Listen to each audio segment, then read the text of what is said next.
Tem decisão neste final de semana, tem Palmeiras, tem Flamengo, tem revanche, vale o título da Copa Libertadores, mas o futebol também está agitado no Brasil, mas não pela briga pelo título, que parece decidido. A questão é a briga contra o rebaixamento. E é claro que a gente vai passar também pelo futebol europeu, tudo isso na cara do gol.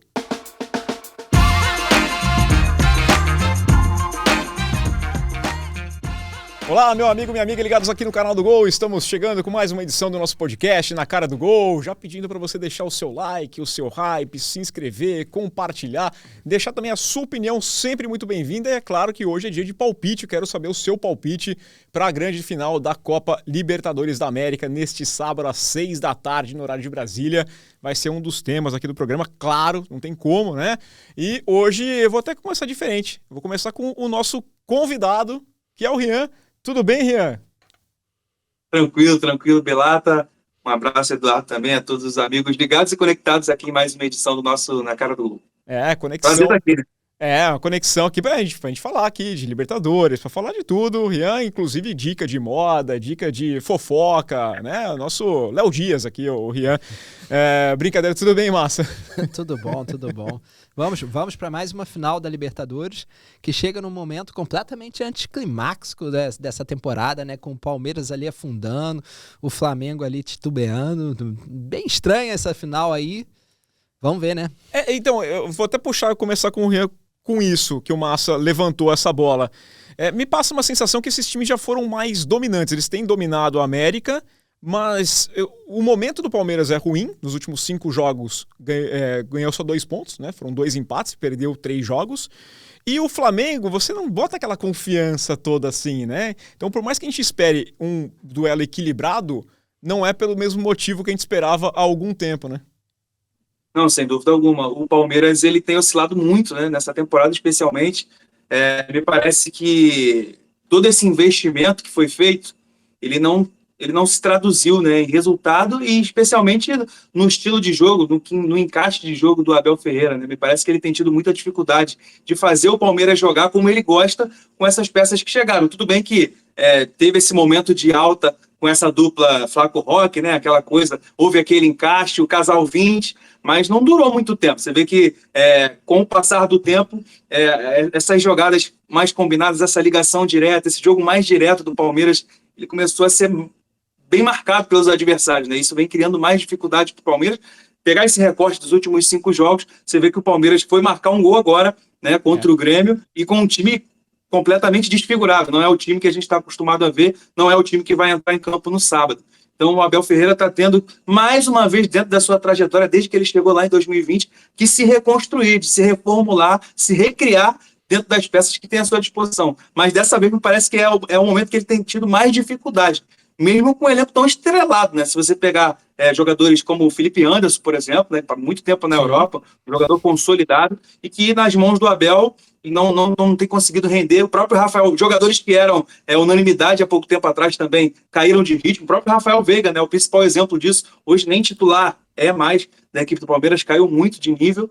Então ele está tendo que se mexer ali, buscar alternativas até mesmo na base, como foi o próprio Alan, né, o Alan, que surgiu também como uma peça bem importante, mas o Palmeiras tem tido muita dificuldade. Do outro lado, o Flamengo vem no modelo que o Felipe Luiz ainda está tentando também se estabilizar como treinador. É o seu primeiro ano como técnico profissional, é um desafio muito grande, e ele tem tido as suas convicções muitas das vezes questionadas, né, pela imprensa, ou até mesmo pelo próprio grupo, tá?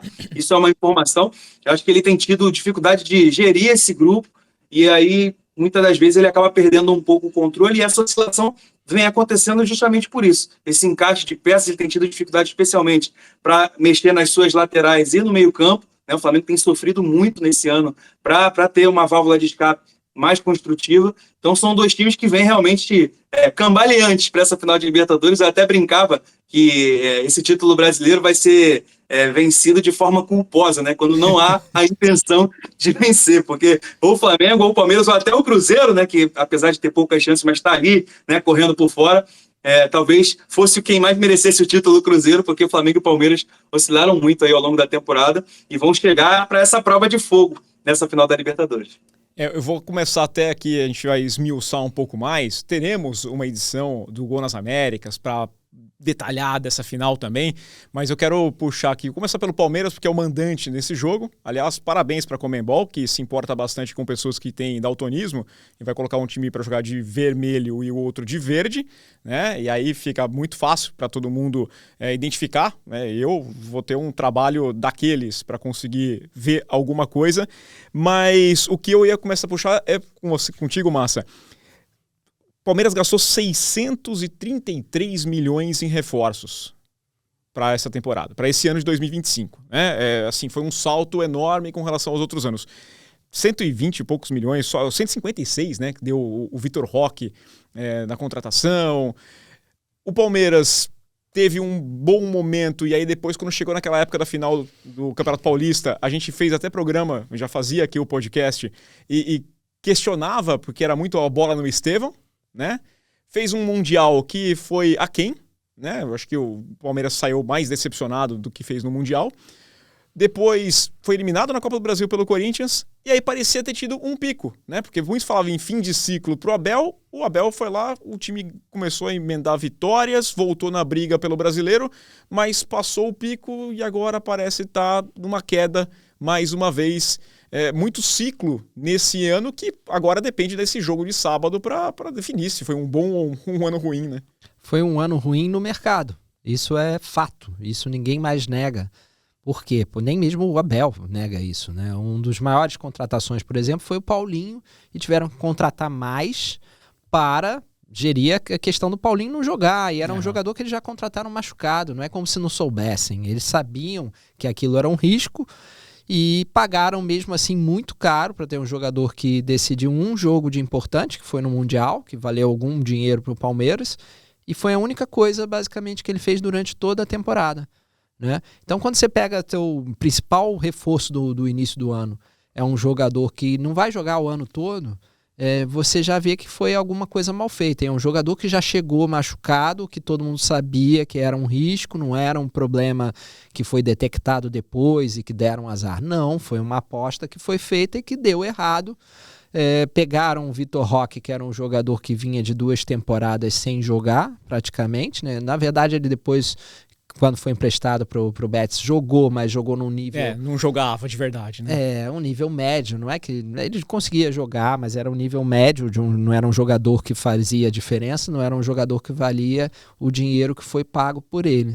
O Vitor Roque deu a volta por cima, mas como falou ali o Rian, também depende ali de todo um pacote que não está funcionando, né? O Rafael Veiga não funciona, o Flaco Lopes nunca funcionou e de repente começou a funcionar, mas a gente não espera que o jogador de repente vá ter constância que não teve antes, né? É uma coisa que seria estranha imaginar. E nem é um ano ruim, né? O Flaco Lopes tem um ano com 23 gols, o Vitor Roque tem 20 gols, é ótimo, mas a gente fala do momento, né? Se esperava mais agora dessa reta final, né? Não, eu acho que ao longo do ano, porque eles tiveram momentos, é justamente isso, eles tiveram momentos, né? Os momentos em que eles estiveram bem juntos foram momentos que levaram o Palmeiras a brigar pelo título brasileiro e foram momentos assim de real destaque, era um ataque de nível para ser campeão brasileiro, para ser campeão da Libertadores. Agora, esse ataque vai jogar contra o Flamengo? Vai chegar lá e vai funcionar contra o Flamengo? Né? Essa acho que é a questão. E aqui eu vou fazer uma crítica também ao calendário, que todo mundo já faz. Por quê? Porque a gente tem uma temporada toda e de repente a gente chega no momento, no auge da temporada, um Palmeiras-Flamengo, 2 times que têm uma rivalidade grande nos últimos anos, os 2 maiores investimentos no futebol brasileiro nos últimos anos, e você entra nesse anticlímax. Você entra numa data FIFA, aí você põe um campeonato brasileiro para ser decidido entre times que estão desfalcados, né? E que a gente não fala muito disso porque, ainda bem, são os 2, né? Sim. Os 2 sofreram e tiveram que lidar com essa situação. O Flamengo lidou melhor, tem um melhor elenco também. E embora o elenco do Palmeiras seja bom, o elenco do Flamengo é mais completo. Então a gente teve um título decidido com jogos entre reservas, né? Clássicos. Um clássico em que o Palmeiras não tinha contra o Palmeiras e Santos. O Palmeiras teve que jogar com um time alternativo. Lembrando que esse jogo também ajudava, decidia briga contra o rebaixamento. Pode ser fundamental para o Santos. Imagina o Santos com 3 pontos a menos, estaria mais afundado, estaria atrás do Fortaleza, por exemplo. O Flamengo teve que jogar um clássico com o Fluminense, que é o grande algoz durante todo esse período de ouro do Flamengo. É o Fluminense. Aí tem que pegar jogador, colocar no avião para chegar lá no jogo. Como é que pode? É um dos jogos mais importantes do ano. Vai ser assim, e vai chegar numa final de Libertadores com essa sensação de que a temporada meio que acabou, meio que não tem aquela Era para ser o ápice, né? Era para ser o ápice. E eu espero que seja um jogão, porque eu acho que vai estar os jogadores do Flamengo, os jogadores do Palmeiras, eles estão pensando nisso há muito tempo. Sim. Né? Principalmente pro Palmeiras. O campeonato acabou. Sim. Pro Palmeiras, né? Quando São o Abel 5 pontos de diferença. entrega, ele sabe que dá pra vencer, até porque tinha um jogo ainda pra fazer. Mas ele sabia que era melhor apostar seus jogadores na Libertadores, né? É impressionante. E aí pensar nisso também, né? Porque aí o Palmeiras, eles jogaram na terça-feira, viajaram para Lima logo em seguida, vão voltar, vamos lá, quem for campeão ou vai comemorar no domingo. Quem perder vai lamber as feridas rapidamente, porque quarta-feira já tem jogo. O Palmeiras joga fora de casa, se o Flamengo pode pegar um momento, sei lá, até um anticlímax pro Brasileirão mesmo. Imagina só, o Flamengo perde a final da Libertadores e aí vai ser campeão brasileiro na quarta-feira, o torcedor no estádio vai estar naquela, tipo assim, A melancolia danada. Então, né? Então, assim, é mal pensado o calendário de uma forma absurda, né? Com certeza. Agora, em campo, isso prejudica, né, cara? Prejudica muito e, assim, eu tenho a sensação que esse Campeonato Brasileiro, ele não tá com aquele gostinho dos últimos anos, de fato, né, por conta desses problemas de calendário, esses problemas de arbitragem. Eu não vou adentrar nesse tema, mas, né, por tudo que aconteceu, que envolveu esse campeonato, ele termina de uma forma... Não sei dizer, não vou nem encontrar a palavra certa, né? Mas não é da forma como a gente gostaria, né? Não é aquela disputa que a gente gostaria de ver, ponto a ponto até a última rodada. Muita coisa atrapalhou, né?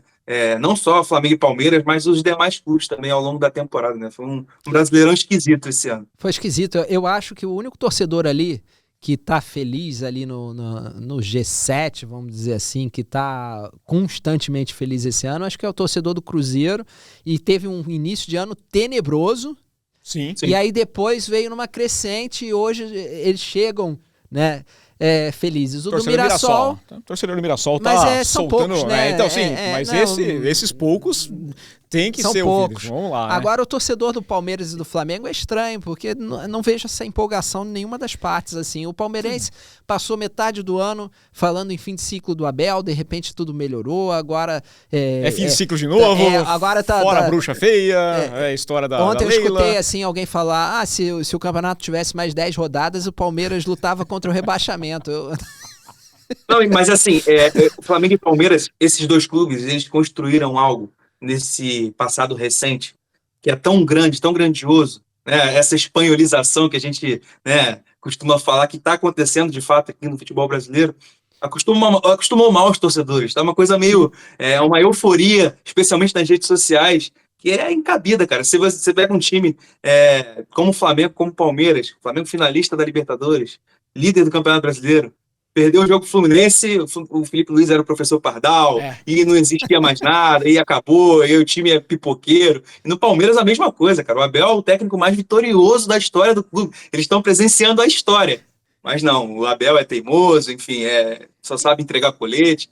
É uma coisa assim, meio até complicada. Que eu ia falar até com o Rafael aqui isso, né? A temporada não foi ruim do Palmeiras. Não é. Tá longe de ser ruim. Não é uma temporada né? ruim. Tudo bem que o investimento foi milionário, mas do outro lado tem um time que também tem um investimento milionário e um elenco cheio de estrelas, que é o Flamengo. Então, eu acho que o Palmeiras fez o que era esperado dele. Tá brigando até o fim com o Flamengo, que fez o que era esperado dele. Tá brigando até o fim, né? E o Flamengo agora... vai ser campeão brasileiro, só uma hecatombe tira o título do Flamengo, o Abel já jogou a toalha, então o Flamengo já conseguiu pelo menos um dos títulos importantes da temporada, né? Não dá para falar em fracasso, de nenhuma das partes, seja lá qual for o resultado da Libertadores, né? Se for o Palmeiras campeão, vai parecer que estão ali dividindo você fica títulos, com esse, né? eu fico com esse, tudo bem. Mas e essa situação é engraçada porque são times que são tão fortes, são tão bons, e você só tem uma Libertadores, né? Você só tem... Então, o cara que ganhar os dois, ótimo. Quem perdeu os dois, péssimo. Quem ganhar o brasileiro pode sair com aquela sensação de tipo, tá, legal, eu preferia o outro, né? Então, coloca a barra lá em cima. Se você chegasse para outro torcedor e falasse, olha, cara, talvez você perca... Vamos fechar aqui, chega pro torcedor do São Paulo, torcedor do Vasco, você pode ganhar ou perder a final do Campeonato Estadual contra um rival. Você vai chegar brigando primeiro ou segundo no Brasileiro e vai jogar a final da Libertadores. Fecha, o cara assina na hora. Eu não te dou o resultado, mas o cara fecha na hora, o cara assina. Se vai ser primeiro ou segundo, ele assina. Acho que realmente é uma questão de são duas torcidas que se acostumaram. Mal acostumadas. Se acostumaram mal, né? E em pouco tempo, né? Porque não é... Há 10 anos atrás não estava bem assim, né? Então, ver como é que é o futebol, né? Agradeça, aproveite, né? Levanta a mão pro céu, agradeça cada minuto dessa época incrível, que deve durar muito mais ainda, mas aproveita, viva ela, né? Sem dúvida. Por exemplo, meu filho tem 7 anos, ele não faz ideia, cara. Ele não faz ideia do que foi a construção desse Flamengo vitorioso. E do próprio Palmeiras também, que já teve eras douradas antes também. O próprio Flamengo na década de 80, Palmeiras na década de 90. Mas nada parecido com o que está sendo agora, porque a gente consegue ver um horizonte muito, muito extenso. A gente vê que existe um investimento, existe uma soberania. No Flamengo era uma era de ouro. Do Palmeiras existia um investimento que você não sabia até quando ia, e agora não, cara. Agora você vê o negócio estruturado, né? Você vê que os times têm planejamentos, faturamentos de bilhões e bilhões e não para de crescer. E não tem rival, né? Não tem exatamente. Rival. Não tem rival na América do Sul. A disparidade está crescendo. Não tem rival na América do Sul. O Brasil hoje em dia domina completamente financeiramente, né? Sim. A América do Sul. E no Brasil, quem é que vai? Os grandes nomes que poderiam rivalizar com Palmeiras e Flamengo são São Paulo. Não vejo ali um futuro brilhante para o São Paulo a curto prazo, talvez a médio e longo, mas a curto prazo não. O Corinthians eu não vejo um futuro brilhante nem a médio prazo, com tanta briga interna quanto crime, né? Gestões criminosas, isso, né? Não vejo, né? E quem mais? O Vasco há 20 anos mais de 20 anos vive numa draga impressionante. O Botafogo apareceu ali com um investimento. Mas o Botafogo foi um investimento que já caiu. E aí você tem ali o Atlético. Cruzeiro, né? O Atlético, Cruzeiro até onde o Pedrinho quiser, né? Também tem esse detalhe. O Cruzeiro o Atlético parecia ser também essa questão, já caiu, né? Já não é mais o Atlético forte que era.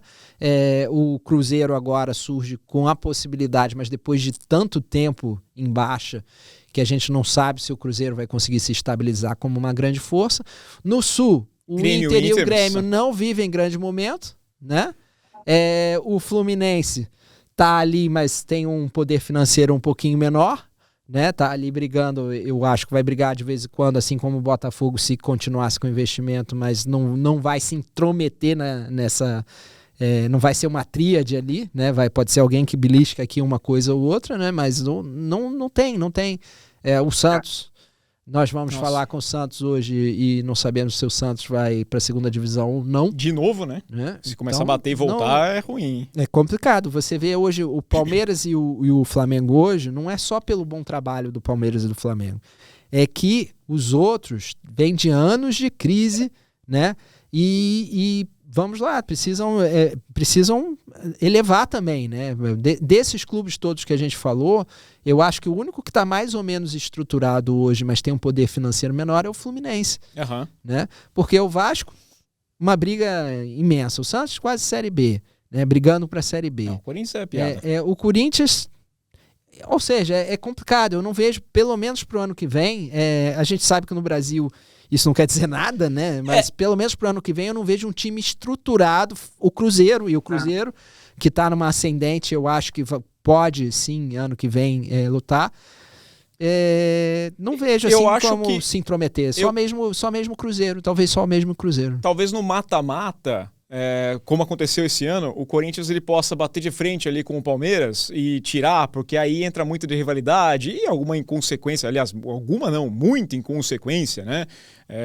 Mas eu ainda defendo que eu prefiro muito mais o Corinthians pagando 2 milhões por mês pro Memphis do que o que gastou com o Jonathan Cafuz e companhia por aí, né? Um monte Coronado, né? Coronado, pô, então, o que gastou com... tem um monte de jogador que eu acho que tem que ser questão muito antes, né? O Corinthians faz dinheiro, aliás, eu estava vendo, o Vessone colocou, o meu timão, o Corinthians chegou em 100 milhões de reais em bilheteria na Neoquímica Arena. Como que um time está falando 100 milhões e não consegue pagar o estádio? Tem 10 anos... 10 anos, teoricamente, você pagava o estádio, né? Mas não, fica pagando juros e não faz. Não é o assunto aqui. A gente tem que falar de Palmeiras e Flamengo que se arrumaram, né? Muito bem, dá parabéns aqui pro Paulo Nobre, o Beluso, que ajudaram muito nessa reestruturação do Palmeiras, o Bandeira lá no Flamengo e os trabalhos que foram feitos depois, né? Excelentes, mas quem começou ali o trabalho, quem foi colocando as peças, isso aqui mudou o patamar do futebol. Quem dera os outros clubes fizessem igual, que aí ia ser mais divertido. Agora a CBF vem com o papo de que vai ter fair play financeiro. Eu quero ver, mas eu queria ver primeiro punição para as pessoas, para os gestores, os maus gestores, antes de punição de clube. Concordo. E assim, o futebol brasileiro, ele não se profissionalizou, né, digamos assim. E aí, quando você vê os trabalhos profissionais, Sim. o caso do Flamengo, o próprio caso do Palmeiras, pode parecer clichê o que eu estou falando, mas é verdade, um trabalho levado a sério, com austeridade, com profissionalização dos setores, do departamento de futebol, da gestão financeira das equipes, o planejamento financeiro, as coisas começaram a se organizar. Quem fala do Flamengo hoje, todo mundo viu o deserto que o Flamengo passou em 2000, até 2013, né? Esse caminho, esses 11 anos, né, que começa ali 2012 para 2013.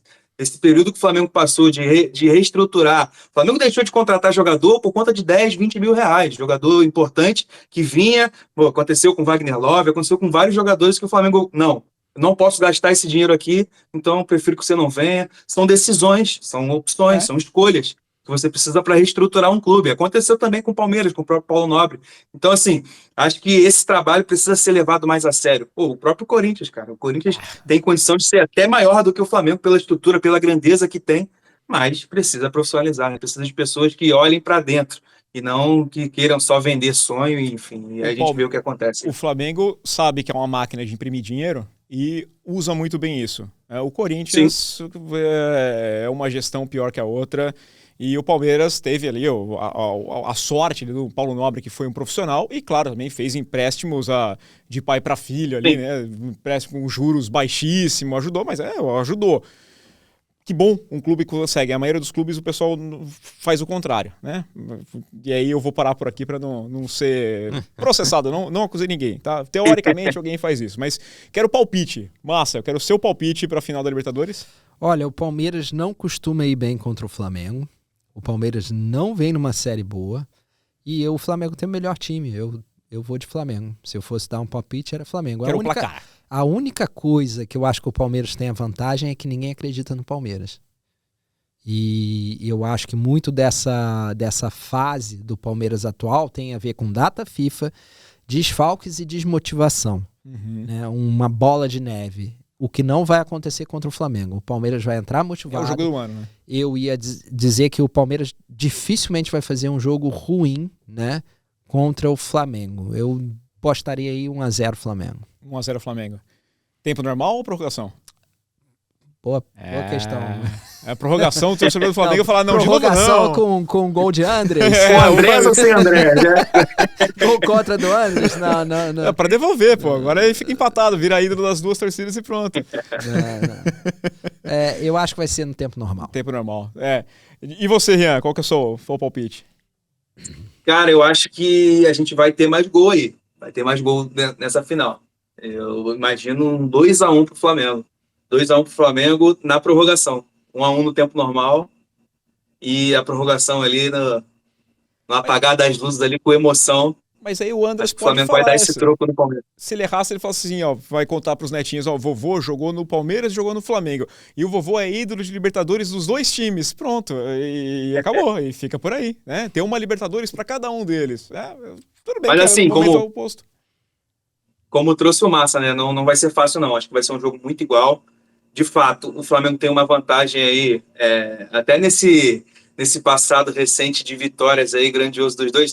Na era de ouro do Flamengo, o Fluminense é a pedra no sapato, do Palmeiras é o Flamengo. Apesar do Palmeiras ter vencido, né, na final da Libertadores, se você pegar o retrospecto recente entre as duas equipes, o Flamengo tem uma ampla vantagem aí, inclusive no Allianz Parque, né, com vitórias icônicas lá, aquele 3-0 com o Gabigol, enfim.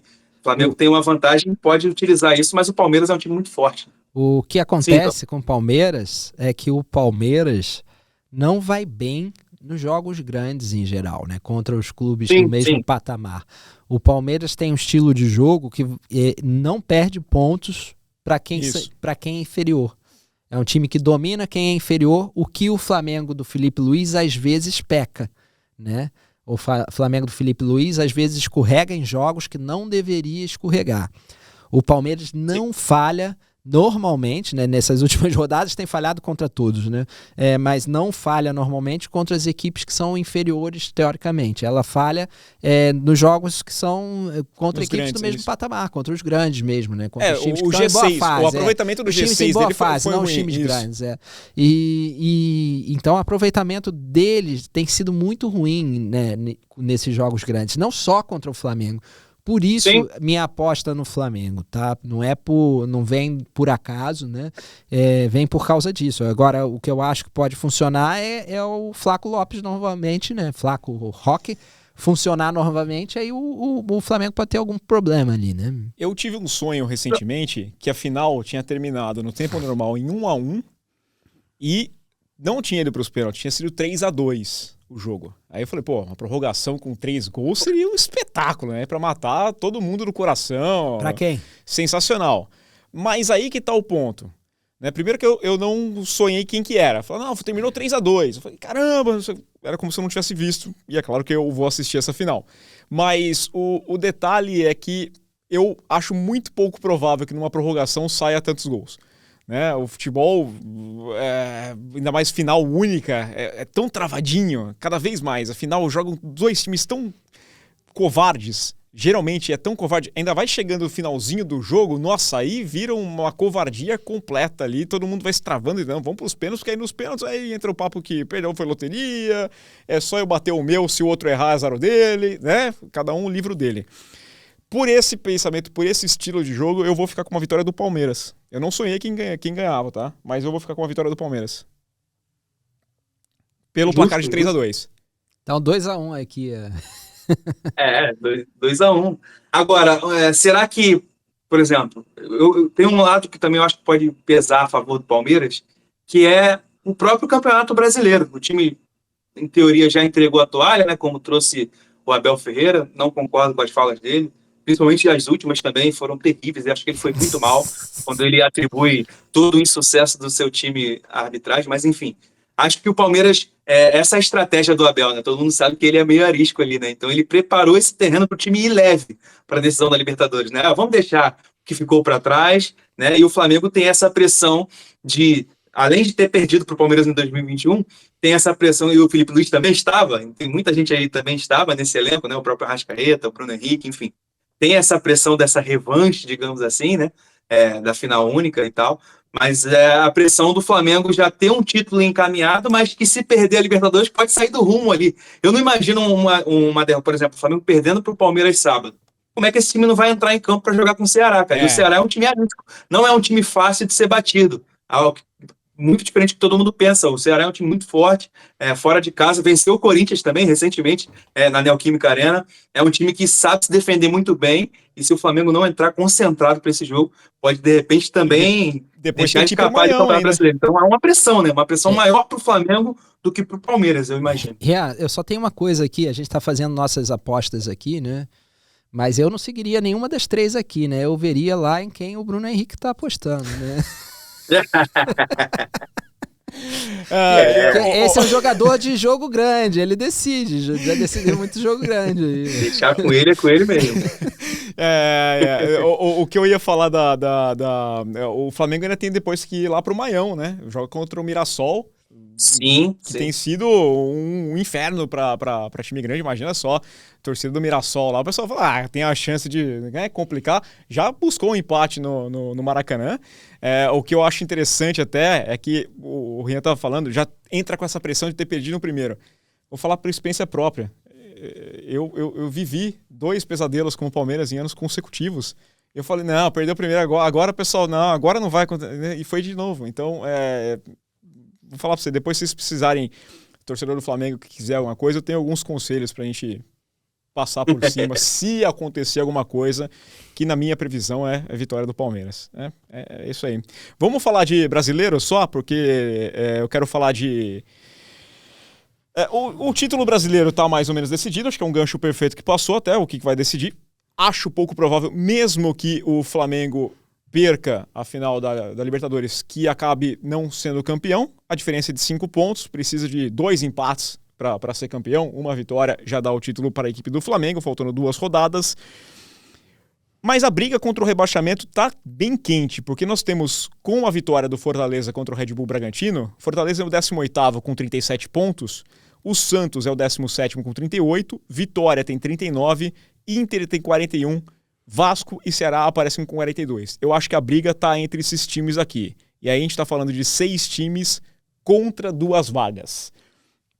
Qual que é a minha grande dúvida?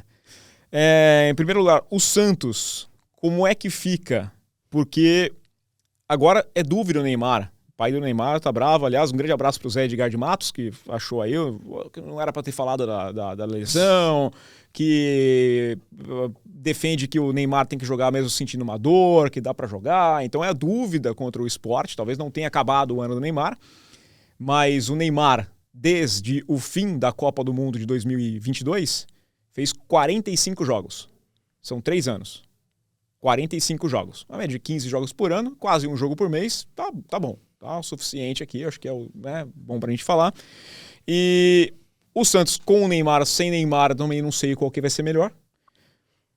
Mas é o time que tem uma pressão muito grande. Com relação a Fortaleza e Vitória, eu acho que o Santos é o time que entra mais pressionado. O Inter tá pressionado, o Inter tá pedindo pra fazer besteira. O Vasco entrou numa espiral daquelas que a gente conhece. Mas acho que essa briga tá muito imprevisível. Eu queria saber a opinião. Vou começar com o Rian. O que você acha que vai dar aqui? Vou colocar, o Sport já foi. Acho que o Juventude com 33, por mais que tenha um jogo a menos, se ganhar e for para 36, ainda dá para sonhar em sair. Eu acho difícil. Eu acho que nessa briga toda aí, o Juventude, pela inconstância que apresentou ao longo de toda a competição, teve poucos momentos ali de lucidez, né? E um time também que sofre, claro, um orçamento enxuto, tudo aquilo que a gente já sabe, né? Mas sofreu ainda mais e não conseguiu fazer uma coisa que conseguia fazer nos anos anteriores e que lhe permitia ter tranquilidade no Brasileiro, que era a força dentro de casa. A Juventude perdeu muitos pontos no Alfredo Jaconi nessa temporada e perdeu uma das suas principais valências, né? Sua força, que era jogar na Serra Gaúcha. E fora de casa é um time que dificilmente consegue incomodar alguém. Venceu recentemente o Vasco, mas o Vasco também está numa espiral ali que é complicado. Qualquer adversário está se tornando aí terrível para o Vasco. Mas assim, nessa disputa, se você pegar aí momento de cada clube, você vê clubes em ascensão, os clubes que estão na zona estão em fase de crescimento ali, pelo menos o Fortaleza, no caso, né? Fortaleza vem de 5, 6 resultados aí de invencibilidade. Parece que encontrou uma forma de jogar com o Martim Palermo. Eu fiz o jogo ontem aqui para a cobertura para o nosso site. O Fortaleza foi um time muito certeiro, está dando pouco espaço para o adversário agora, algo que o Fortaleza sofreu muito ao longo da temporada, foi o seu encaixe defensivo. Então o time cresceu defensivamente, deixou de sofrer tantos gols e começou a marcar com o Adam Barreiro, né, o paraguaio, que inclusive está em destaque no nosso site. É um jogador que vem sendo muito útil. E o Palermo encontrou a forma certa dele jogar ali, se posicionando, circulando ali na entrada da área, dando mais liberdade. O próprio Lucas Sacha também cresceu bastante.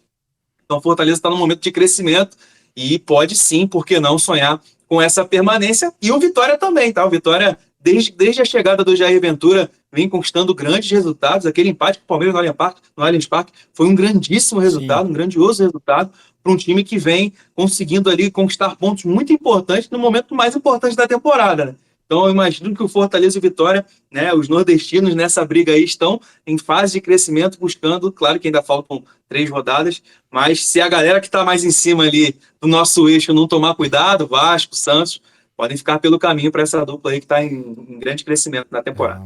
Eu estava vendo aqui, o Fortaleza pega o Atlético Mineiro em casa, o Atlético não vem muito bem, vem de uma decepção. Ressaca tremenda. E não tem nada para fazer mais no Brasileiro.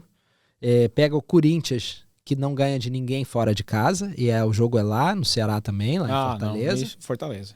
E pega o Botafogo, esse sim eu acho que é o jogo mais difícil pro Fortaleza. O Fortaleza tem que vencer esses 2 jogos, Atlético Mineiro e Corinthians, né?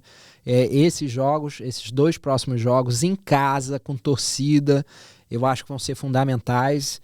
E eu gosto de ver o Fortaleza, porque o Fortaleza fez um trabalho muito bom recente. Seria uma punição muito injusta para tudo que foi feito nos últimos anos do Fortaleza, né? O Fortaleza bateu recordes e recordes e seria um golpe muito duro para o Fortaleza ser rebaixado agora. Curiosamente, quem pode salvar o Fortaleza é o Vojvoda, né? É isso que eu ia falar. Será que o Vojvoda vai salvar o Fortaleza? Aí ele já tem uma estátua lá, ele já tem uma estátua, o cara já é o maior... Aí ele volta lá pra Fortaleza e fala assim, pronto, cumpri aqui. O Vojvoda é o maior nome da história do Fortaleza, é o Vojvoda. Agora ele rebaixa o Santos, ele vira, salva o Fortaleza, aí que ele vira mesmo ídolo lá, né? O Santos teve uma melhora com o Vojvoda, mas é um time limitado. As pessoas às vezes têm dificuldade de aceitar que o Santos tem sim time para a Série B. Eu discuto com um torcedor do Santos e eles falam, mas é bom, tem bons nomes. Primeiro não tem elenco. O brasileiro você precisa ter elenco, né? Depois não são nomes assim medianos. Esses outros também têm, também não, né? Tá todo mundo na elite, tem bons jogadores, né? Tá todo mundo na elite do Brasil. O ponto, né, Massa, é que assim, a gente não é surpresa. Quando estava acontecendo no começo do ano, a gente fazia o podcast aqui, em primeiro lugar, a gente não entendia as contratações do Santos. Elas foram feitas sem treinador. O Santos não tinha acertado nem com o Caixinha. Contratou um monte de jogador que você não entendia, eram várias peças, mas sem entender qual era o quadro, e foi colocando. Aí depois muda o treinador, aí contrata de novo. E aposta naquilo, que o Neymar vai fazer a diferença em meia dúzia de jogos na temporada, mas o Neymar não consegue jogar meia dúzia de jogos nem no Brasileiro, né? Então, quanto mais em condições para fazer a diferença. Foi uma aposta que eu acho que foi... Vamos lá, né? Hoje em dia todo mundo... A pergunta na temporada é quem é a pior contratação. Ia ficar entre Neymar e Soteldo, né? Porque são as 2 contratações milionárias que deram menos retorno, né? Por milhão investido, né? Por custo-benefício, Neymar e Soteldo. E as pessoas falam, mas o Neymar... não é bem assim, o Neymar traz dinheiro. Que dinheiro é esse que ele traz? Ele traz esse dinheiro para ele mesmo, né? Então, tá levando boa parte do dinheiro que traz, então... Complicado, né? Então, vamos lá. O Santos tem uma vantagem. O Santos pega o Sport e o Juventude, né? Ou seja, o Sport, se não ganhar do Sport, não ganhar do Juventude, pelo amor de Deus. Se não ganhar do Sport em casa ainda, né? Os dois, a melhor tabela que o Santos poderia pegar é essa. Sport, Juventude... 20º lugar, 19º lugar, o Sport já rebaixado, o Juventude contra o Santos pode já estar até rebaixado também, se não me engano, ou praticamente numa situação irreversível. E na última semana o Cruzeiro já sem nada, o Cruzeiro pensando em Copa do Brasil. O Santos tem uma tabela maravilhosa pela frente, eu não acho que o Santos vai ser rebaixado, mas está se esforçando, né? O Vitória eu acho mais limitado desses elencos, mas é o elenco que sabe melhor das suas limitações. O Vitória joga certinho, é difícil de bater. O Vitória sabe exatamente o que tem, né, pela frente. O Internacional tem aquela questão de parece que não acredita que pode cair isso para um clube grande. é sempre um problema, né? Porque o Inter, a gente no início aqui falava de um Inter que podia ser campeão brasileiro, porque o Inter estava com o Roger Machado engrenando vitórias. Sim. A gente sempre com um pouquinho de cautela, porque o Inter sempre surge ali como terceira força, segunda força, e tem essa constância em decepcionar a gente, né? Então o Inter é complicado, a tabela do Inter tem... Deixa-me ver aqui quem é o Inter pega, né? O Inter, então, tem esse jogo direto agora contra o Vasco, depois tem o São Paulo no Morumbi e fecha contra o Red Bull Bragantino. Talvez São Paulo e Red Bull... direto Vasco e Inter possa ser bastante... É bem decisivo.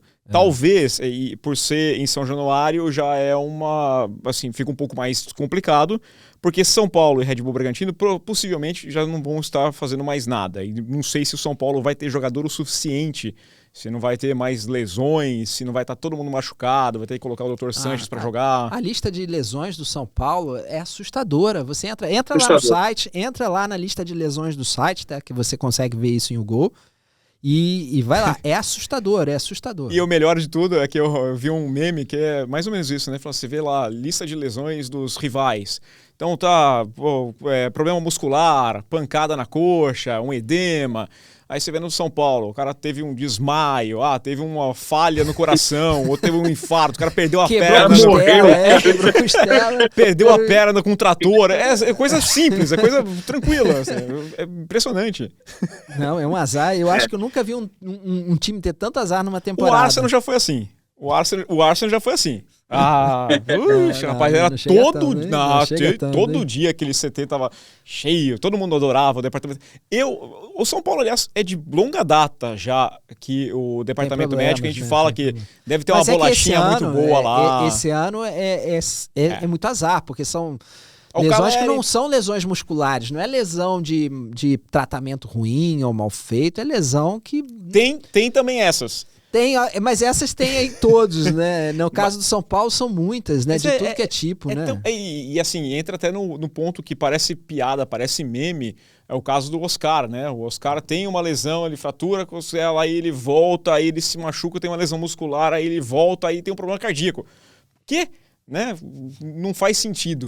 Vai ser que nem o Neymar, né? Que tá machucado por amarração, né? Isso, falaram que é amarração. Amarração aí, uma ex-namorada. Mostraram também no jogo do Brasil contra o Peru, o pessoal fazendo lá uns bonequinhos, Vodô, em 2023, né? Falaram, tá aí a explicação, isso que funcionou. Eu falei, depende, se for retroativo também, né? Porque também... Já antes de 2023 já tinha bastante lesão no currículo. Agora o próximo candidato, Ceará. Os jogos do Ceará. Cruzeiro, Flamengo e Palmeiras. Gabarito.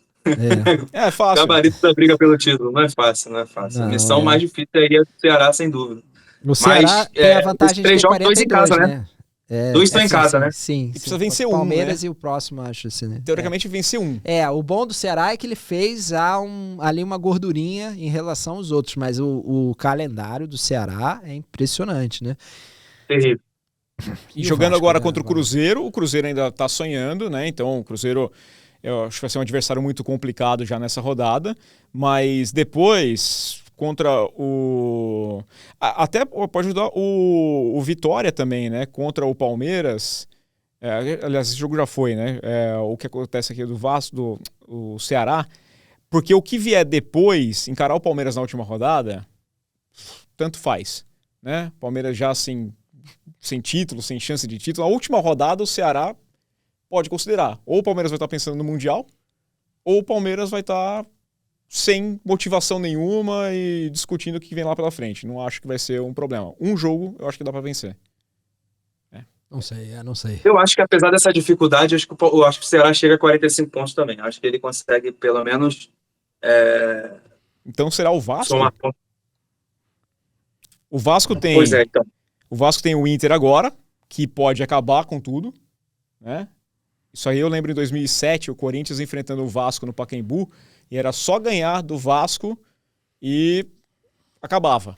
Aí o Arce teve uma chance na cara do gol e perdeu o gol. Grande narração do Hugo Botelho, uma das melhores que tem. Ele fala, vá a merda, Arce. E o Hugo Botelho não é corintiano. Ele mandou essa narração. e depois o Corinthians perde esse jogo e aí vai para a última partida e acaba sendo rebaixado. Esse é um jogo com esse retoque aqui. Depois o Vasco tem o Mirassol, não é um jogo fácil. Não. Né? Não importa se o Mirassol vai... briga por título ou já tá garantido na Libertadores, não interessa. O Mirassol vai jogar a sério todos os jogos até o final. E depois termina contra o Atlético Mineiro jogando fora de casa, aí já naquela ressaca total do Galo, né? Eu não consigo cravar. O Rian consegue cravar um aí? Rafael consegue cravar uns rebaixados? Eu não consigo nem... Essa conta, todo mundo tem seus argumentos, né? Eu acho que, para mim, Vasco Internacional é um jogo que vai decidir um dos rebaixados. Eu apostaria que se o Inter perde esse jogo contra o Vasco, vai ser duro pro Inter, tá? Mais pro Inter do que pro Vasco. Eu acho que o Vasco depois ainda pode... Ele já tem 42 pontos, só precisa de uma vitória em 3 jogos. E eu falei, o último jogo com o Atlético Mineiro... O Atlético, sim, né? Agora, esse jogo tem uma carga emocional pro Vasco, que quem já foi a São Januário sabe como funciona esses momentos. O Vasco vem de 4, 5 derrotas consecutivas, né? É um time que tem potencial, mostrou que pode muito mais do que está mostrando agora, mas que em algum momento, como todos os trabalhos do Diniz, né, pelo menos os recentes, entra naquele ciclo vicioso de apresentar um bom futebol, em algum momento trazer essa animação para o torcedor, e aí daqui a pouco volta tudo para a estaca zero. O Diniz é de altos e baixos o tempo todo. O problema desse momento do Vasco é que não tem mais momento para você voltar para estar em alta, né, nessa montanha russa. Você já está lá embaixo, e só faltam 3 rodadas. Então, acho que esse jogo... A torcida do Vasco vai comparecer em peso a São Januário, vai ser um jogo assim difícil, aquele caldeirão, mas que é aquele jogo difícil, né? Quando a bola não entra, começa a impaciência da torcida, né? Começa o nervosismo dos próprios jogadores. O Vasco já viveu isso muitas vezes na sua história, infelizmente nesse passado recente, né? Então é um jogo chave, né? Mas agora eu posso dizer a mesma coisa do Vojvoda no Santos, né? O Vojvoda no Fortaleza também era a mesma coisa. Ele tinha sequências terríveis, né?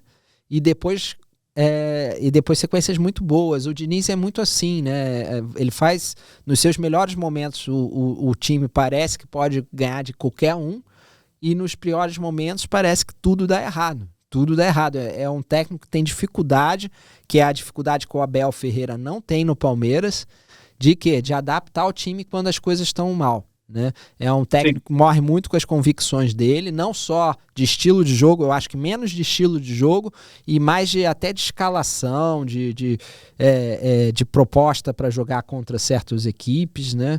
E uma coisa que é diferente até do Abel, o Abel ele é muitas vezes teimoso. A história mesmo do Flaco Roque, a dupla não era usada. Mas quando ele precisou e colocou em campo e funcionou, ele não vai brigar com a imagem. Tá funcionando, eu vou deixar, pronto, acabou. Ele não vai falar assim, não, mas eu não tinha pensado nisso, eu não quero, funcionou aqui, foi circunstancial, eu vou tirar. Não, o campo mostrou, vamos. Rafael Veiga não tá bem? É reserva. Pronto, vai continuar usando. Ele não vai gastar os seus trunfos. Ele vai manter. O Diniz insiste. O Diniz insiste porque ele acredita que ele vai dar a volta. Só que ele esquece que aquele jogador primeiro pode nunca dar a volta por cima e depois pode não ser no tempo que ele precisa. O Abel encosta o jogador e depois o Flaco Roque dá certo, ele vai manter. Se der errado e ele sentir que não vai, ele adapta. Né? O Diniz demora muito para adaptar. E o Vojvoda também, tá? Porque é um técnico que eu gosto muito também, mas é a mesma coisa. O Vojvoda também é um técnico que tem convicções muito fortes e tem uma certa dificuldade para adaptar quando as coisas começam a dar errado. Ele precisa de tempo para isso, né? E não tem tempo. O Santos não tem tempo, o Vasco não tem tempo. E o Inter, eu não sei o que vai fazer também. Se o Inter perde esse jogo, o peso para o Inter também é muito grande, até porque ele já viu um rival cair assim. Né? Ele já viu o Grêmio cair quando ninguém esperava. Né? E então aquilo tem um peso também. Tem um peso para o Inter, tem um peso, porque aquilo vai ser assunto. Vai ser assunto até o fim do ano, se eles não conseguirem uma vitóriazinha contra o Vasco, por exemplo, ou no jogo seguinte. Sim. O Inter vai ter aí uma pressão muito grande, uma pressão que o Vitória não tem. Né? Tá acostumado com isso, né? Uma pressão que o Fortaleza não tem. Por quê? Porque o Fortaleza tá numa crescente, então a torcida tá naquela onda de vamos apoiar até o fim, isso, né? buscar recuperação. O rebaixamento já era certo, então tudo que vier era lucro. né? E então, se o Fortaleza escapar, vai ser uma escapada heróica. Uma escapada heróica, das maiores do Brasil, né? Da história do Brasileirão. O que vai acontecer é aquela coisa do... O pessoal ficou bravo no começo, aceitou que ia ser rebaixado e agora tem o que vier lucro, né? Já tá naquele momento de que, pô, Não, talvez e assim, não. Eu vivi até uma situação engraçada ontem, trabalhando aqui no Gol, né, e conversava com um dos nossos colaboradores sobre esse momento que vive o Fortaleza, né? Eu pensava, vamos criar algo para autoral para falar sobre essa trajetória do Fortaleza antes do início do jogo contra o Bragantino, né? Vamos colocar aqui o que não deu certo, né? Quais foram os principais fatores que fizeram o Fortaleza ter esse ano tão ruim, né? De brigar contra o rebaixamento, de voltar para uma Série B depois de tanto tempo, né? De estabilidade aqui no futebol brasileiro, e aí de repente o Fortaleza ganha. Eu falei, ó, vamos pensar numa remontada histórica. Enfim, ele tá nesses dois extremos aí em tão pouco tempo, né? É isso que tá vivendo o Fortaleza. E algo que parecia pouco provável, como você trouxe, né? 5, 6 rodadas atrás, o Fortaleza já era quase um cachorro morto ali, mas conseguiu se reestruturar, teve vitórias importantíssimas, como contra o próprio Flamengo, né? Na Arena Castelão. Então, um time que vem numa crescente muito legal, e no momento mais importante da competição, volto a falar. Então, tem isso como um trunfo. Mas vou passar a dica pro colega, toma cuidado, escrever, porque isso aí dá uma zica. Eu tinha muito costume, né? Esses anos todos de jornalismo, muito engraçado que você vai pra final e a gente deixava a matéria de gaveta. Que a matéria tá pronta já para assim que acabar o jogo, você já subir a matéria. Então, sei lá, no final de semana, uma equipe ficaria para fazer do Flamengo e outra do Palmeiras. Aqueles textos escritos, especiais, bonitos, todo cheio de gráfico, do perdedor, jamais veriam a luz do dia. Eu sempre fiquei do lado do perdedor. Eu sempre escrevi várias matérias. Eu tenho uma coleção de notas maravilhosas, assim, textos muito bonitos que nunca foram ao ar. Eu brinco que é a minha zica. Então eu prefiro ficar de fora de escrever essas gavetas, eu não quero ter, não. Eu vou pedir um especial do Arsenal. Então, aí eu ia puxar aqui agora pra gente chegar aqui na reta final, que eu tô comedido, mas eu quero ouvir só... Eu trouxe mais esse assunto da Liga dos Campeões pra gente fechar, pra ouvir o negativismo, assim, o que é ouro do tolo, esse Arsenal, o que ele tá enganando. O Arsenal que vem da vitória contra o Bayern de Munique por 3-1 jogando, é o único time que está invicto, não invicto tem outros, mas 100% só o Arsenal, né? E são 5 jogos, 5 vitórias, o Arsenal que lidera a Premier League com certa vantagem, né? Por conta dos tropeços dos outros.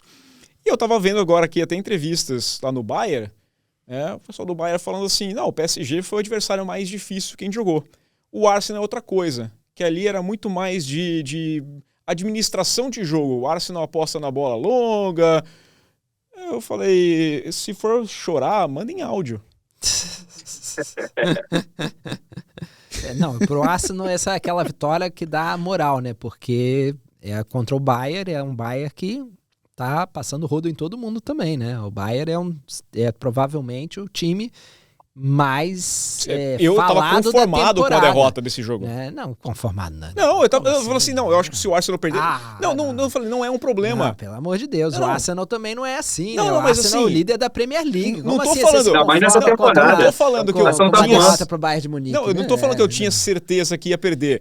Eu falo o seguinte, se perder, não é um problema. Tá enfrentando um time que vai brigar até o final. Eu perder aqui, às vezes, você aprende, cara, você pode encontrar o Bayern lá na frente de novo, né? Não é um problema perder pro Bayern.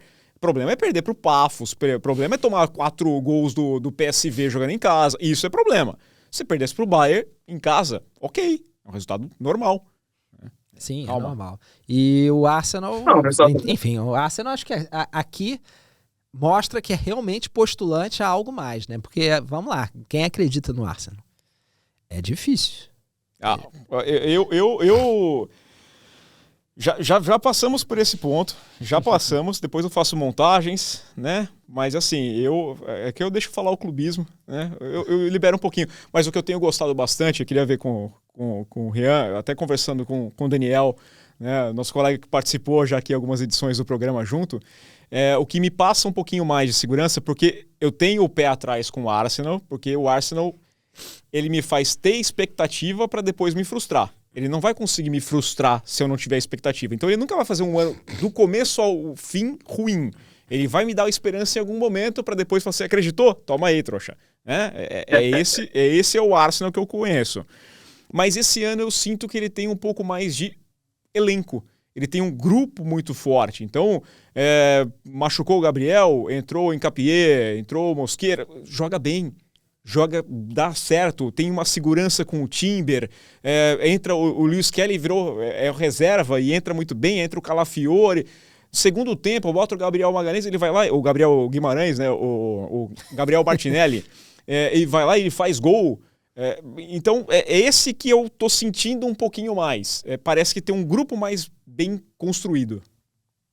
Sem dúvida, eu acho que o Arsenal ganhou mais profundidade nessa temporada, né? Profundidade de elenco, né? Você vê que, como você falou, né? As peças têm funcionado muito bem e especialmente a defesa, né, cara? A defesa, todo mundo que tem entrado ali tem dado conta do recado, mesmo com tantos problemas, né? O Arsenal tem no histórico de conviver com muitas lesões, muitos problemas físicos, isso atrapalha muito o Arsenal. Na temporada passada atrapalhou não ter um homem de referência, né? A gente falava sobre isso, não ter aquele cara para fazer o gol, e agora me parece que essa engrenagem funciona muito melhor, né? Mesmo com essa adaptação que o Arteta achou, adiantando o Merino também quando joga na referência vai muito bem, então as coisas estão funcionando mais harmonicamente para o Arsenal nessa temporada, né? Isso tem feito os resultados acontecer e essa sustentabilidade defensiva, né? O time que toma 7 gols em 19 jogos, né? Eu estava procurando com o João, fiz um exercício com ele brincando ontem no plantão e a gente foi lá para a temporada de 1940 e a gente não achava esse recorte dos primeiros 19 jogos o Arsenal tomar tão poucos gols. Então você pega 80, 90 anos atrás e você não pega um Arsenal com essa estrutura defensiva, né, com essa consistência e as coisas funcionando lá na frente, especialmente na bola parada, né? Essa bola parada do Arsenal está sendo muito cruel com os adversários. Você vê o Timber, né? O Timber no lateral chegou com um homem surpreso na primeira trave, um movimento completamente e obviamente coordenado ali e conseguindo surpreender um adversário do porte do Bayern. Então tá tudo funcionando pro Arsenal. Não vou nutrir sua expectativa porque a gente sabe do histórico, mas as coisas estão funcionando muito bem essa temporada de fato. E um detalhe, inclusive, falando de ataque, né? Que o ano passado faltou, na reta final ali, faltou o homem-gol, que aí teve que improvisar o Merino e acabou dando certo, mas o Trossard tem jogado muito bem, tem entrado e tem feito gols. O Eze, nem se fala o que ele fez no final de semana. O Madueke fez gol. O Gyökeres nem jogou porque estava machucado, não jogou esses 2 jogos. O Kai Havertz vai voltar, eventualmente. Tem o Gabriel Jesus para voltar ainda, e quando ele se machucou, ele estava jogando muito bem ainda. Então você fala assim, você tem muitas peças, né? E aí o meio de campo, o Declan Rice tem jogado muito bem, você tem o Merino, você tem o Zubimendi, o Odegaard, né? Então são jogadores, é um grupo que parece bem recheado. O Zubimendi é um jogador que agrega muito, né? Agora, é o Arteta Ball, né? Se fosse no Brasil, a gente ia inventar o Arteta Ball, que só ganha na bola parada. Mas não é nem o Arteta, né? É o auxiliar dele. Na bola parada. É o auxiliar dele. Assim, tem sido eficiente, né? Tem sido eficiente, tá funcionando. Aquele negócio. Não é o ganhar bonito, né? É o ganhar. E vencendo e com autoridade. Eu acho que o Arsenal venceu com autoridade o Bayern ontem. Pra quem assistiu o jogo ontem, viu que o time controlou as ações, teve as melhores oportunidades e quando viu e aproveitou muito bem essa exposição que certamente ia acontecer do Bayern de se lançar para o ataque, conseguiu aproveitar os contra-ataques, né? Utilizando exatamente dessa antecipação sempre do Neuer, aí, aquele gol do Gabriel Martinelli, é o bem característico disso. Nicolas Jover, que é o cara responsável pelas bolas paradas. E o Arsenal tem isso aqui, já era no ano passado e muda Eu confesso bastante. que eu assisti PSG e Tottenham. E um jogaço, viu? Um jogaço também. Sofrer contra o Tottenham aí, parabéns para o PSG. PSG tomar tanto gol do Tottenham. Aquilo ali parecia aquele jogo de fim de semana dos amigos, né? O problema da Champions League atual. Divertindo, né? Tava todo mundo se divertindo. Mas para dar jogos pelo menos divertidos assim, ainda tá bom, né? Ainda tá bom. Agora o problema é poupar jogador e ter um Manchester City, né? Não, mas aqui o Manchester City olha e tá tudo bem. Eu perdi aqui, mas não vai me matar. Sabe, não vai ser um problema lá na frente. Eu vou ficar tranquilo ainda. Ficar em nono, ficar em 23º não faz muita diferença. No fim das então, sabe, ficar em primeiro e 8º para você salvar 2 jogos. Depois, o 9º ou 23º, tanto faz. Né? Não vai mudar absolutamente nada. Agora ainda vai ter uma pequena vantagem, né? Porque vai mandar pelo menos um jogo a mais em casa. Porque ali, para mim, foi o absurdo que aconteceu no ano passado, e aí, pelo menos, isso eles mudaram agora. Mas também só até as quartas de final. Depois, semifinal, já vira aquela várzea, que é o chaveamento que funciona. E Real Madrid, eu queria fazer um destaque só. O Mbappé fez 4 gols, né? Mas tem um gol ali que foi o Vini, né? O Mbappé só tava no lugar certo na hora certa ali, né? O Vini 2, na verdade. Dois. Teve drible do Vini que faz, que é uma maravilha. Então eu acho que isso aqui tem que ser um pouquinho falado também, né? Muitos falam, o Vini caiu ali. É que chama atenção, o cara faz 4 gols no jogo, você vai falar do quê? Mbappé, não de quem dá 2 assistências. Mas o futebol é um esporte coletivo e o Vini tem feito parte dele também no clube. Seleção ainda fico com o pé atrás. É que assim, o Mbappé tá sempre lá, né? O Vini não, o Rodrigo não. Então a gente fala em quem tá lá e faz, né? Eu acho que o Vini caiu muito o futebol dele mesmo no clube, tá? Eu acho que não é só na seleção, mas continua sendo um jogador que faz a diferença, é um jogador muito útil, né? Ele só não tá sendo mais aquele jogador que há 2 anos atrás foi o melhor do mundo. Ele não consegue mais, ele não dá mais isso, né? E eu acho que o problema do Vini é que o Vini é um jogador que as pessoas gostam de pensar nele se adaptando a muitas funções. Ele não consegue, ele é um jogador que se limita a uma faixa do campo, ele não é o Neymar, Sim. Ele não é sequer o Rodrigo, né? O Rodrigo, você não pode puxar ele pro meio. O Rodrigo pode não ter o brilho do Vini, não tem mesmo, né? Porque o Vini vai sempre para cima, tem uma mentalidade diferente. Mas ele se adapta a mais funções em campo. O Vini, quando tenta se adaptar, cai muito o futebol dele, né? E ele tem que se adaptar pro Mbappé, porque o Mbappé faz 4 gols num jogo que o Vini não faz. Então, pronto. No futebol mal comparando, Eduardo, mal comparando, eu acho que é o momento do Vini ter essa maturidade mesmo de entender essa divisão de protagonismo e até mesmo um pouco da sua entrada ali como um coadjuvante de luxo, digamos assim. É difícil para um jogador como o Vinícius Júnior, a questão de ego, né? Um jogador que foi melhor do mundo há pouco tempo atrás, mas ele entender esse processo de protagonismo do cara do time, que é o Mbappé, cara. A gente tem que entender isso, que no momento o cara do time é o Mbappé, tem mais gols que jogos, é o cara que vai decidir jogos para o Real Madrid, e o Xabi Alonso já deixou isso muito claro, ele é o único insubstituível na equipe. Então o Vinícius Júnior tem que se adequar a isso e trazer a sua qualidade, que é imensa, para atribuir ainda mais ao jogo do Mbappé, e crescendo o Mbappé ele vai crescer junto, assim como foi o Neymar ali em 2015 com o Messi. Muita gente disse que o Neymar foi o melhor do mundo naquele ano.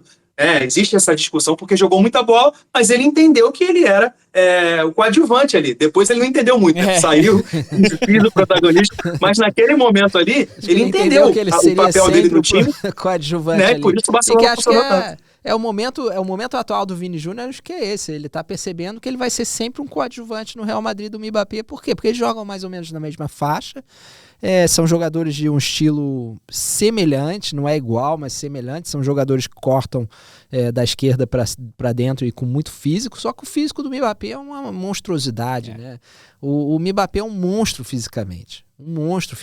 Então, alguém que consegue ganhar na velocidade do Vini Júnior é o Mbappé, que é o grande lance do Vini Júnior, é velocidade, é contra-ataque, é 1 contra 1 em velocidade. O Mbappé faz tudo isso melhor, porque é mais forte ainda que ele fisicamente. E ainda tem mais faro de gol, né? Que é uma coisa que o Vini melhorou muito, mas o Mbappé fede a gol. Só que fica no bolso do Saliba. É difícil isso aqui. Cara, quando ele encara assim, é assim, né? É normal. Aliás, e o Estevão, né? Falar em bolso, o Yamal ficou no bolso do Cucurella. Bom, mas esse aí é chato, né? Esse aí, o Cucurella, é bom jogador. E até pra gente arrematar, até falando dos ingleses, o Estevão ganhando o brilho que ele merece. Eu acho que é um baita de um jogador, é um cara que eu gosto bastante. E eu acho que ele está no lugar certo, por mais que eu tenha problemas com o Chelsea, porque eu acho que o Maresca faz muita... Inventa todo jogo alguma coisa nova, né? Tenta inventar, por isso que eu falei que eu confiava mais no Chelsea na Champions do que no campeonato inglês, porque na Champions eu acho que ele vai mais focado, né? Pode ser aquele técnico de mata-mata. E no campeonato inglês parece que toda rodada, que eu vou fazer isso. Vou botar o Estevão para vir buscar jogo. Agora eu vou colocar o João Pedro para jogar de ponta esquerda. Não faz sentido nenhum. Né? Mas é o que o Maresca faz. E o Liverpool, que gastou uma fortuna também, contratou para mim até peças erradas e toma 4 do PSV em casa. e ficando ruim, né? Tá feio. Pro Liverpool tá feio, né? O Liverpool foi de um time que dominava ou que estava sempre ali entre os favoritos e quase ninguém mais fala do Liverpool. Né? Quando eu vejo alguém falar do Liverpool, eu falo para falar da vergonha que foi. Eu falei que é o trabalho do Arne Slot. E o Salah, né? E o Salah parece que não existiu nos últimos 10 anos. Sim. Porque ninguém mais fala do Salah. Porque o Salah tinha que ser responsabilizado pela fase também. Porque ele é o grande jogador do Liverpool. Foi renovar o contrato. Acabou o futebol do Salah. E assim, me parece que o Liverpool tem esse problema com o investimento que não funcionou, né? E aí a gente vai bater sempre nessa tecla, né? Do Florian Wirtz, né? Do Isaac, todas essas contratações que foram trilhardárias, né? Fora até do que se imagina para o futebol, uma coisa absurda, assim, né, inflacionando o mercado de uma maneira e que as coisas não funcionam dentro do campo. Se você parar para analisar friamente, os jogadores que saíram estão fazendo falta. Luiz Dias, Darwin Núñez, são jogadores que, claro, tiveram momentos de baixa também, sim, mas que quando estavam ali exercendo a sua função da maneira que tinha que ser, a engrenagem funcionava muito melhor, até com o próprio Salah, né? Esse ataque funcionava muito melhor. Então você tirava um pouco desse peso do Salah de ser o único protagonista, né? O Luiz Dias sempre chamou o jogo, é um jogador que tem essa característica de chamar jogo. Uhum. Então o time perdeu esse protagonismo e vem sofrendo muito com as peças que saíram. O próprio Arnold não encontrou ainda, botou o Bradley por lá, o Szoboszlai já jogou como lateral direito, o húngaro que é meia, já improvisou. Então o time tem tido muita dificuldade, o Slot tem tido muita dificuldade para poder suprir essas ausências, mesmo com as contratações caras que o Liverpool fez. Arne Slot, o ano passado falaram assim, tá vendo? O trabalho do Klopp não era nada, ele chegou lá e já foi campeão. Falei, agora é o trabalho autoral. Ali ele estava só administrando, aqui ele está fazendo o autoral. Esse é o autoral dele, já estão falando em demissão, já começam a discutir. E Slot bom era o do Goonies. Slot que é chocolate ali, esse daí era o Slot que vale a pena. Eu acho que o Slot tentou fazer o que eu acho que é certo, que é renovar quando você está em alta. O Salah não ia ficar mais novo, né? Sim. O Luiz Dias é um jogador importante como coadjuvante. Renovou com o Salah, então? Né? Renovou com o Van Dijk? Eu acho que ele tá lá, ele contava com ele só não contava com ele a longo prazo e ele infelizmente sumiu curto, né? O Salah simplesmente, ninguém esperava que o Salah ia desaparecer da forma tão rápido, né? O Van Dijk é a mesma coisa, eu acho que o Van Dijk era mais esperado, mas é mais difícil achar um substituto pro Van Dijk do que para o Salah, né? Porque o Van Dijk já está em queda há muito tempo, né? Ele teve um auge, na verdade, razoavelmente curto na carreira, ele não tem uma carreira